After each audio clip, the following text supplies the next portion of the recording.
नमस्कार बंधुरा रोशनाई सिरियालेर आजकेर पर्वे आमरा जानते पारबो सुदर्शना नय सुरंगमा रोशनाइर आसल मा। आश्रमे गुरुजी रोशनाइके बोले मा तुमी आमाके गुरुजी बोले डेको ना बाबा बोले डेको। रोशनाई बोले केन आपनी तो आमार आसल गुरु, कारण एर आगे आमी कारो काछे कोनो तालिम नेइनी, माओ आमाके कोनोदिन किछु शेखायनी, आमी देखे देखे जेटुकु शिखेछि ओइटुकुई, ताई आपनी आमार आसल गुरु। आर गुरुजी आपनी तो जानेन आमार बाबा के, ताहले प्लिज आमाके बोलुन तार परिचय की, तिनी कोथाय थाकेन, आमार सब कथा जानते इচ্ছে करছে, प्लिज ताड़ाताड़ी बोलुन। गुरुजी बोले তুমি শুনতে চাইছো যখন তাহলে বলছি, তোমার মাকে ছেড়ে তোমার বাবা বাধ্য হয়ে চলে গিয়েছিল, তার কিছু করার ছিল না। রোশনাই বলে কি এমন বাধ্যবাধকতা ছিল যার জন্য উনি আমার মাকে ছেড়ে চলে গিয়েছিল?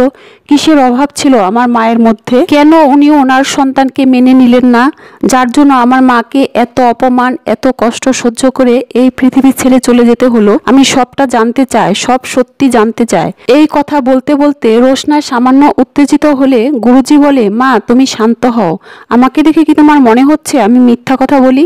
রোশনাই বলে না না গুরুজি, আমি সে কথা বলতে চাইনি। গুরুজি বলে শোনো মা, আমার জীবনের তো কোনো কিছু বাকি নেই, এতদিন তো নির্বাসনেই ছিলাম, এখন যদি মরেও যায় তাহলে কোনো আক্ষেপ থাকবে না, শুধু একটাই আক্ষেপ থাকবে, তোমাকে যদি আমি তৈরি করে না দিয়ে যাই তাহলে আমার কোনো চিহ্ন এই পৃথিবীতে থাকবে না। রোশনাই বলে গুরুজি আপনার এই কথার মানে আমি কিছু বুঝলাম না। গুরুজি বলে না, বলছি যে তুমি যদি আমার কাছ থেকে তালিম নিয়ে আমার আদর্শ বজায় রাখো, এই আর কি। রোশনাই বলে ও বুঝতে পেরেছি, তাছাড়া গুরুজি আপনার কাছে থেকে হাতে ধরে আমি তালিম নিচ্ছি, এটাই তো আমার কাছে বিরাট সৌভাগ্য। গুরুজি বলে মা তোমার বাবার ব্যাপারে আমি তোমাকে সব কথা আজ বলবো। রোশনাই বলে বলুন না গুরুজি, এক্ষুনি বলুন, আমি শুনতে চাই। গুরুজি বলে অনেকগুলো মানুষের কথা এত তাড়াতাড়ি বলা যায় না মা, কোথা থেকে যে শুরু করি সেটাই ভাবছি। রোশনাই বলে আপনি শুরু করুন, আমি সত্যি জানতে চাই আমার বাবা ঠিক কেমন ছিলেন। গুরুজি বলে তোমার বাবা লোকটা কেমন ছিলেন সেটা তুমি বিচার করবে, আমার বলা উচিত হবে না। রোশনাই বলে গুরুজি আপনি তো লোকটাকে ভালো করে চিনতেন, আপনার চোখে উনি কেমন লোক ছিলেন আমি সেটাই জানতে চাই। গুরুজি বলে আমি হয়তো পক্ষপাত করতে পারি, তাই তোমার বিচার করাটাই ভালো হবে। এরপর গুরুজি বলে আমার সাথে তোমার বাবার যখন দেখা হয় তখন তোমার বাবার খুব নাম ডাক ছিল নৃত্যকলায়, ওই সময় তোমার বাবার সাথে দুজন মেয়ের পরিচয় হয়েছিল, একজন সুরঙ্গমা আর একজন সুদর্শনা। রোশনাই গুরুজির কথাগুলো মন দিয়ে শুনতে থাকে আর গুরুজিকে জিজ্ঞেস করে তাহলে আমার বাবাও কি একজন নৃত্যশিল্পী ছিলেন? গুরুজি বলে মা তুমি আমার কথাগুলো মন দিয়ে শোনো, তাহলে সবটা জানতে পারবে। এরপর গুরুজি বলে ওই সময় সুরঙ্গমা তোমার বাবাকে বিয়ে করে, কিন্তু কিছুদিন পর সুরঙ্গমা যখন আরও ভালো একটি ছেলের খোঁজ পায় তখন তোমার বাবাকে ত্যাগ করে ওই ছেলেটিকে বিয়ে করে। আসলে সুরঙ্গমা ছিল খুবই লোভী। রোশনাইয়ের মাথায় যেন আকাশ ভেঙে পড়ে আর বলে সুরঙ্গমা মাসি আমার বাবাকে ঠকিয়েছিল?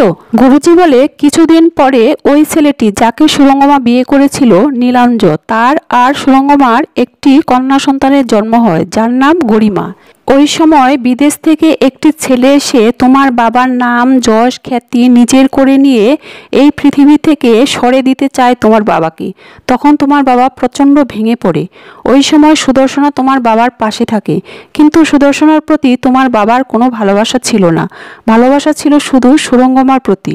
এরপর গুরুজি বলে সুরঙ্গমা বিবাহিত জীবন কিছুদিন কাটানোর পর আবার ফিরে আসে তোমার বাবার কাছে, তোমার বাবার বিশ্বাস আদায় করে আর মনে মনে প্ল্যান করে তোমার বাবাকে পুরোপুরি এই পৃথিবী থেকে কিভাবে সরে দিতে পারবে।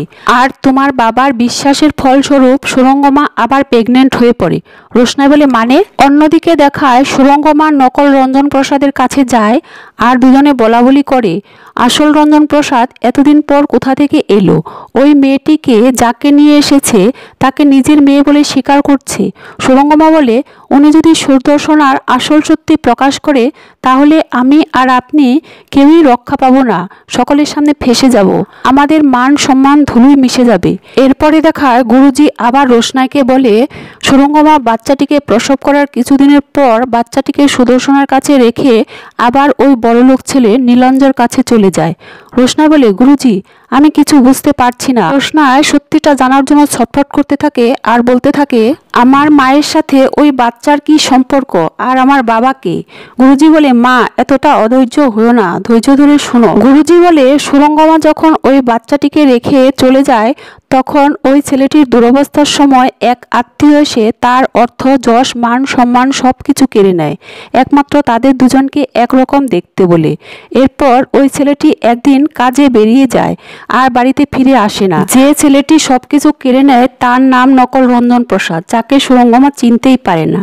যে ছেলেটি বেরিয়েছিল আর যে ছেলেটি ফিরে আসে তাদের দুজনের পার্থক্য চোখের আড়ালে থেকে যায়। এরপর একদিন সুরঙ্গমা নকল রঞ্জন প্রসাদকে নিয়ে এসে আসল রঞ্জন প্রসাদকে হত্যা করে। কিন্তু ভাগ্যের কি খেলা, আসল রঞ্জন প্রসাদের এক ডাক্তার বন্ধু তাকে বাঁচিয়ে নিয়ে চলে যায়। আর সুরঙ্গমা চারদিকে রটিয়ে বেড়ায় এই মেয়েটি সুদর্শনার মেয়ে রোশনাই। রোশনাই তখন চিৎকার করে বলে ওঠে, গুরুজি বলুন ওই বাচ্চাটি কে, ওই বাচ্চাটি কে? গুরুজি বলে, ওই বাচ্চাটি আর কেউ নয়, ওই বাচ্চাটি হলো রোশনাই।